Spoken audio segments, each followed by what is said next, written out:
Welcome to செந்திபாஸ் channel. இன்றைக்கி என்ன video பார்க்க போகிறோம் அப்படின்னா, வெட்னஸ்டே லஞ்சுக்கு என்ன பண்ணியிருந்தேன் அப்படிங்கிறத உங்கள் கூட ஷேர் பண்ணிக்கிறேன். ஸ்கூல் லஞ்சுக்கு காலையிலே டொமேட்டோ ரைஸ் வந்து கிளறி கொடுத்து விட்டாச்சு.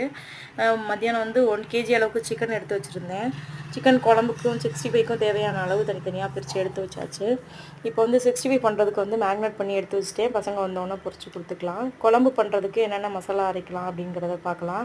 நான் எப்படி பண்ணுவேன் அப்படிங்கிறத உங்கள் கூட ஷேர் பண்ணியிருக்கேன். இந்த குழம்பு வந்து ரொம்பவே டேஸ்ட்டாக இருக்கும். கண்டிப்பாக ட்ரை பண்ணி பாருங்கள். ஃபஸ்ட்டு வந்து மிக்ஸி ஜாரில் தேங்காய் சேர்த்துக்கிறேன். அதுக்கப்புறம் சின்ன வெங்காயம் சேர்த்துக்கிறேன். அதுக்கப்புறம் இஞ்சி சேர்த்துக்கிறேன். பூண்டு சேர்த்துக்கலாம். அது கூடவே ஒரு பச்சை மிளகா சேர்த்துருக்கேன். நீங்கள் உங்கள் காரத்துக்கு தகுந்த மாதிரி எல்லாமே சேர்த்துக்கோங்க.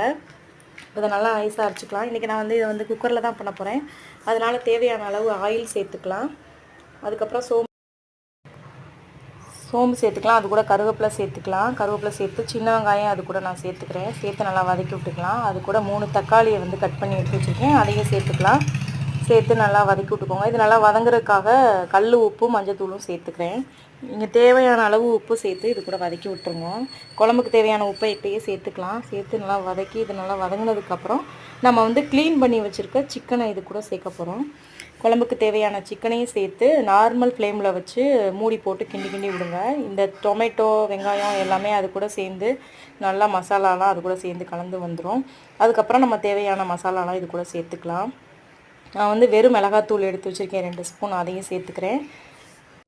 அதுக்கப்புறம் மிளகுத்தூள் சேர்த்துக்கிறேன்.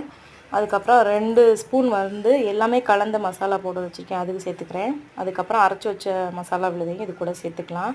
சேர்த்து நல்லா கலந்து விட்டுட்டு தேவையான அளவு தண்ணி சேர்த்துக்கோங்க.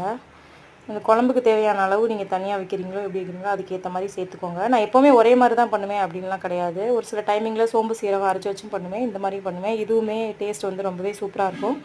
கண்டிப்பாக ட்ரை பண்ணி பாருங்கள். நான் 3 விசில் ஃபுல்லாக வச்சுட்டு 1 விசில் மட்டும் சிம்மில் வச்சு எடுத்துட்டேன். கரெக்டாக வந்துருச்சு. நான் லெக் பீஸ்லாம் போட்டுக்கனால கொஞ்சம் விசில் கூடவே கொடுத்துக்கிட்டேன். நீங்களும் அதுக்கேற்ற மாதிரி தகுந்த மாதிரி விசில் கொடுத்துக்கோங்க.